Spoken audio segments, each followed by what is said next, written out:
26 December 2025 the boys in the boat he American movie बघितली. सत्य घटनेवर आधारित आहे.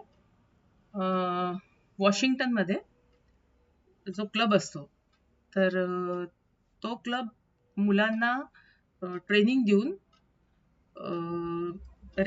बोट रेस करता तयार करत असतो. त्याच्यातनं ते रिगाटा मध्ये जिंकले की ऑलिम्पिक असा तो एक प्रवास त्यांचा असतो. तर दरवेळेस मग कॉलेजचे स्टुडंट्स आणि यांना ते तयार करत असतात. पण दरवेळेस म्हणजे वॉशिंग्टन मधून कॅलिफोर्नियाची टीम जाते, म्हणजे सिनियर टीम जात असते, सिनियर मुलांची, पण ते दरवेळेस हारले असतात. तर यावेळेस त्यांनी म्हणजे म्हटलं की आपण काहीतरी अशी मुलं सिलेक्ट करू, नवीन टीम बघूया. तर ते लोक आधी फक्त ऍडव्हर्टाईज करतात की अशी अशी टीम आम्हाला बनवायची आहे, तर तुम्ही लोक या. तर खूप मुलं जमतात. तर तो जो कोच, 3 कोच असतात, तर ते म्हणतात, ते आधीच सांगतात त्यांना क्लिअर की तुम्ही इतके सगळे आले, हा आनंद आहे म्हणे तुमचा, पण तुमच्यामधनं फक्त 8 जणांना आम्ही सिलेक्ट करणार आहे आणि त्यांना राहायला, खायला, जेवायला सगळंच होईल आणि नंतर नोकरी जर मिळाली याच्यात तर तुम्हाला पैसे मिळतील. तर असाच एक मग मुलगा असतो, जो नाव असतं त्याचं. तर त्याला आई वडिलांनी म्हणजे आई त्याची लहानपणीच मेली असते आणि वडिलांनी दुसरं लग्न केलं असतं, परत 2 मुलं असतात. तर हा 14 वर्षाचाच असतो आणि त्याचे वडील त्याला सोडून कॅलिफोर्नियाला गेलेले असतात. म्हणजे त्याला पत्ताच नसतो, काही त्यांचं कॉन्टॅक्टच नसतो. तो त्याचा मोठा झाला असतो, शिकत असतो आणि तो कॉलेजमध्ये शिकत असतो आणि त्याला पुढचं त्याचा इंजिनियर वगैरे व्हायचं असतं. तर त्याच्याच वर्गात एक मुलगी असते, जी लहानपणी जिच्या बरोबर त्याची दोस्ती असते. तर ती पण त्याला म्हणते ओळखलं का वगैरे, त्याच्याशी दोस्ती करते. आणि मग ही जेव्हा, पण त्याला तो एका अशाच पडक्या कारमध्ये, कारण त्याच्याकडे काहीच नसतं, एकटाच तो मोठा झाला असतो आणि काम करून पैसे मिळवत असतो. 2 वेळचं खाणंही त्याला म्हणजे कठीण होतं.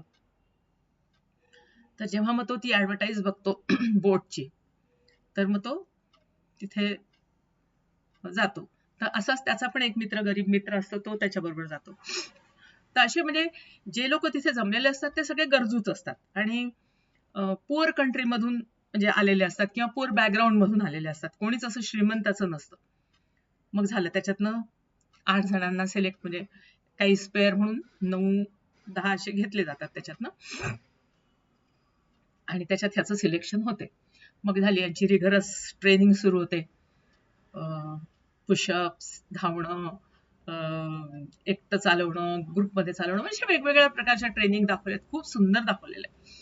तर त्या सगळ्यातनं जाताना हाताला धट्टे पडतात, दमतात, अंग दुखतं, वर्गात खर्राटे घेतो व त्याची मैत्रीण उठवते. त्याच्यात एक मला मस्त आवडलं की लेक्चरमध्ये टीचर म्हणजे चॉक वगैरे फेकून न मारता किंवा ओरडता टॉर्च ठेवतात. त्यांना ज्यांची शंका असेल मग टॉर्च फिरवतात तोंडावर आणि कोण आहे ते कळतं त्यांना. तर म्हणजे हे सगळं प्रकार चालू असतात आणि मग रेसचा दिवस येतो. तर मग कोण जिंकणार? कॅलिफोर्निया आणि वॉशिंग्टन मध्ये रेस असते, सिनियर आणि ज्युनियर मध्ये.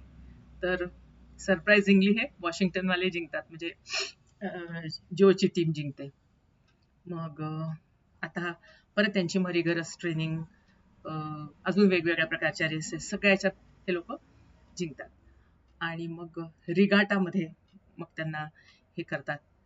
तर रिगाटाचं पण सुंदर दाखवलंय की त्या रेस होताना त्यांची बोट पण अशी फिरत असते, लोकांची बघायला आलेली. तर त्याच्यात सुद्धा हे लोक जिंकतात आणि मग त्यांचं सिलेक्शन ऑलिम्पिक करता होते. आता ऑलिम्पिकला जाण्यासाठी पॉलिटिक्स परत की कमिटीजवळ पैसे नाही आहेत आणि $5,000 लागणार. तर तुम्ही उभे केले इतके तारखेपर्यंत तर तुम्हाला जाता येईल, अदरवाईज दुसरी टीम जाईल जी कॅलिफोर्नियाची आधी जात होती. तर तुम्हाला असं कसं, जी डिझर्विंग टीम आहे, तुम्हाला काय हारायचं आहे का? तुमचं नाव हे करायचं का? तिथे सगळ्या मोठ्या मोठ्या सगळ्या टीम्स आहे आणि ती बर्लिनला होत असते, जर्मनीला. आणि इतके दिवस जर्मनीच 6 वर्षापासून ऑलिम्पिक जिंकत असते. तर मग जर्मनीला जायचंय, बर्लिनला जर जायचं आहे तर मग चांगली टीम पाहिजे. तर मग काय करायचं, जायचं तर असतं सगळ्यांनाच, हे म्हणजे इगरनेस असते. मग हे सगळे फिरतात सिटीमध्ये की पैसे द्या, जर्मनीला हरवायचे, पैसे द्या, जर्मनीला हरवायचे, पैसे द्या.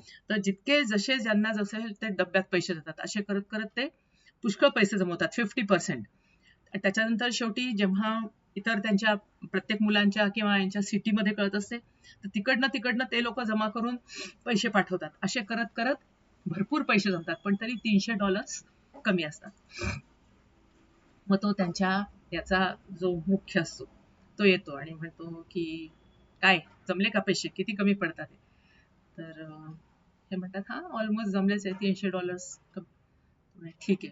आणि तो काढून चेक त्यांना देतो, $300. म्हणजे हे उधार राहिले माझे, तुम्ही जर जिंकले तर मला $300 परत द्या. आणि मग झालं, सगळ्यांना खूप आनंद होतो आणि सगळेजण तिथे म्हणजे बर्लिनमध्ये जमा होतात. बर्लिनमध्ये हिटलरचा राज असतो, हिटलरची सत्ता, सगळं रुबाब त्याचा. तर झाली रेस सुरू होते. आणि मुद्दामून ह्या लोकांना अशा म्हणजे बोटी भरपूर असतात दुसऱ्या कंट्रीजच्या पण त्यांना अशी प्लेस देतात की जिथे वाऱ्याचं हे जास्त असेल, म्हणजे त्यांच्या बोटीला आपोआपच स्पीड कमी पडेल अशी.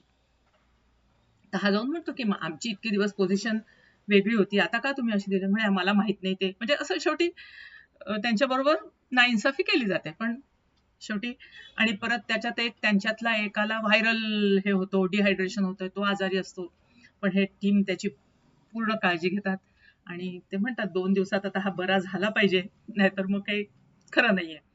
पण होतो तो, त्याचं मानसिक धैर्य वाढवायचं काम त्यांच्यातलाच एक जण जो ग्रुप लीडर असतो तो करतो. आणि शेवटी सुरू होते रेस. तर आधी हे खूप मागे असतात, पण मग हळू हळू हळू हळू करत स्पीड वाढवत वाढवत एनकरेज करत करत त्यांना त्यांचा टीम लीडर घेऊन जातो. आणि नंतर तिन्ही बोटी, म्हणजे ब्रिटनची, जर्मनीची आणि ही अमेरिकेची बोट ऑलमोस्ट बरोबर बरोबर असते. आणि शेवटी ते लाईन क्रॉस करतात, फिनिश लाईन. तर त्यांना पण कळत नाही की कोण जिंकलं, कारण इतक्या जवळ असतात त्या. मग ते एक फोटोग्राफ काढतात आणि मग डिक्लेअर करतात की अमेरिकाच म्हणजे शेवटी यांची जिओची टीम जिंकली. आणि मग काय नुसता उत्साह, म्हणजे सगळे म्हणतात अरे तुम्ही करून दाखवलं, त्यांच्या कोचेसना आणि टीम मॅनेजरला म्हणतात. आणि सगळ्यांना बधाई देतात. म्हणजे जे आजपर्यंत शक्य नव्हतं वाटत किंवा जे घडलं नव्हतं, तर हिटलरला असा राग येतो, तो जागा सोडून निघून जातो. पण अमेरिकाने म्हणजे हिस्ट्री बनवता अमेरिका, आणि नाव होतं त्यांचं याच्यामध्ये. तर ही 1936 ची गोष्ट आहे की जेव्हा ही गोष्ट घडली आणि अमेरिका ऑलिम्पिक रोईंग मध्ये जिंकली. सुंदर आहे, सुंदर सिनेमा आहे.